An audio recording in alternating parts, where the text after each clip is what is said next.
destiny. So please don't you lie to me. ఈ పాటలో ప్రేమ లేదు. ఇది ఒక మనిషి లోపల జరుగుతున్న యుద్ధం. మన్ అట్కేయ పాట కాదు, విధిని నేరుగా అడిగే అరుపు.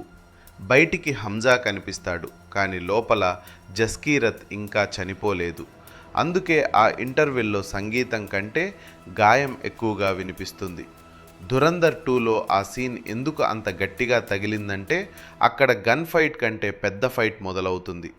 జస్కీరత్గా పుట్టినవాడు హంజాగా బ్రతకాల్సి వచ్చిన శాపం. పేరు మారింది, కానీ లోపల ప్రశ్న మారలేదు. నేను ఎవరిగా మారాలి? ఆ మూమెంట్ని జాగ్రత్తగా చూడాలి. అప్పటికి జస్కీరత్ బయటికి కనిపించడు. మిషన్ మోడ్లో హంజా మాత్రమే కనిపిస్తాడు.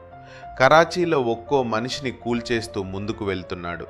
ఆపటానికి వచ్చిన వాళ్ళు శత్రువులే, కానీ ఒక్కసారిగా పిండా ఎదురుగా నిలబడతాడు. పేరు పిలుస్తాడు, గతాన్ని తీసుకొస్తాడు, ఇంటిని గుర్తు చేస్తాడు. అక్కడి వరకు రన్ అవుతున్న వార్ ఒక్క సెకండ్లో పర్సనల్ అవుతుంది. అక్కడే బ్యాక్గ్రౌండ్లో డెస్టినీ మొదలవుతుంది. ఎందుకంటే ఆ పాయింట్ నుంచి గన్ ఫైట్ కంటే పెద్ద ఫైట్ మొదలవుతుంది. జస్కీరత్ ఉంది. జస్కీరత్ వర్సెస్ హంజా. డైరెక్టర్ అక్కడ పాట పెట్టలేదు అన్న తీర్పు చెప్పాడు. ఈ ర్యాప్లో మొదట పట్టుకోవాల్సిన పదం డెస్టినీ. స్క్రీన్ మీద అది చిన్న పదంలా కనిపిస్తుంది, కానీ సీన్లో అదే హంజా అడిగే పెద్ద ప్రశ్న. ఇది కాన్ఫిడెన్స్ కాదు, లోపల వణుకుతూ విధిని అడిగే ప్రశ్న.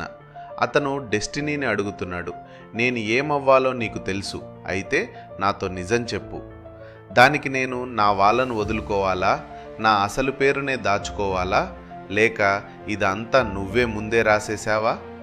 సింపుల్గా అడిగితే నేను ఎవరిగా మారాలి? ఆ లైన్లో హీరోయిజం లేదు, వణుకు బయటపడుతుంది. మీకు పాట తెలుసు, కానీ ఈ ప్రశ్న తెలియదు. ఇక్కడి నుంచి పాట లోపలికి దిగుతుంది. ఈ నొప్పి ఒక్క సీన్ వల్ల రాలేదు. తర్వాత వచ్చే లైన్స్ ఎందుకంత గట్టిగా తగులుతాయో తెలుసా? పైకి ఇది రఫ్ ర్యాప్లా వినిపిస్తుంది, కానీ లోపల ఒక మనిషి బలహీనత బయటపడుతోంది. అందుకే అతను నొప్పిని తప్పించుకోడు, వింటాడు, అవమానాన్ని మింగి ముందుకు నడుస్తాడు. ఎందుకంటే హంజా లాంటి మనిషి ఒక్క రోజులో తయారు కాలేదు. ఒత్తిడి, అవమానం, భయం, బతుకు యుద్ధం, ఇవి అన్నీ చేరి అతన్ని బతికి తీరే మనిషిగా మార్చేశాయి. నొప్పి అతనికి కొత్త కాదు, కానీ నొప్పికి తల వంచటం కూడా అతనికి రాదు. ఆగడం తెలియదు, ఓడిపోవడం నేర్చుకోలేదు. ఈ రాప్ గట్టిగా వినిపించిన లోపల మాత్రం తనని తానే గట్టి చేసుకున్న మనిషి మాట. ఇప్పుడు ఈ పాటలో అత్యంత ప్రమాదకరమైన లైన్ దగ్గరకు వస్తాం. స్క్రీన్ మీద కనిపించే line I kill what I touch. మన సందర్భంలో దాని గాయం నేను తాకినది నిలబడదు.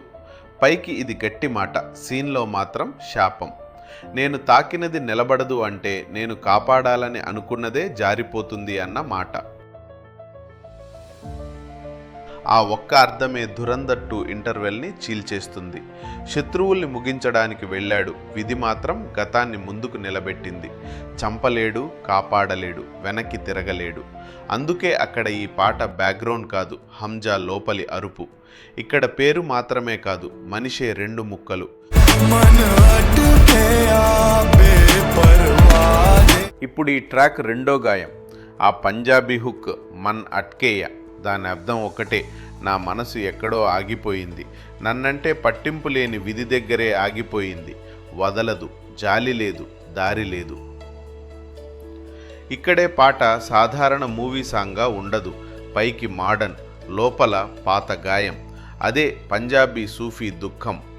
విధిని అడిగిన ప్రశ్నకి ఇది మరో స్వరం.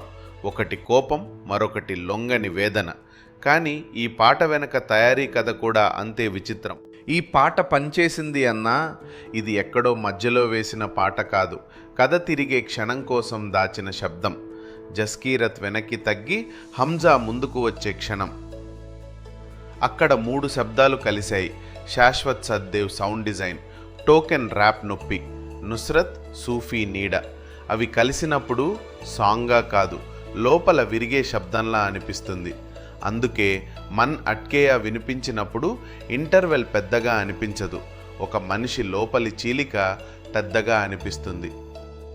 ఇంకో చిన్న డీటెయిల్, వైభవ్ గుప్తా చెప్పినట్టు ఫైనల్ వర్షన్ ఆల్బమ్ లాంచ్ రోజు ఉదయం రికార్డ్ అయింది. అంటే ఇది చివరి నిమిషం హడావిడి కాదు, చివరి క్షణం వరకు వెతికిన సరైన శబ్దం. మన అట్కేయాని మళ్ళీ వింటే పదాలు కాదు, ఒక మనిషి లోపలి యుద్ధమే వినిపిస్తుంది. తన డెస్టినీని నమ్మాలా, దాన్ని శపించాలా, పేరుని కాపాడాలా లేక తనని తానే పోగొట్టుకోవాలా? చివరికి మిగిలేది అదే ప్రశ్న, నేను ఎవరిగా మారాలి?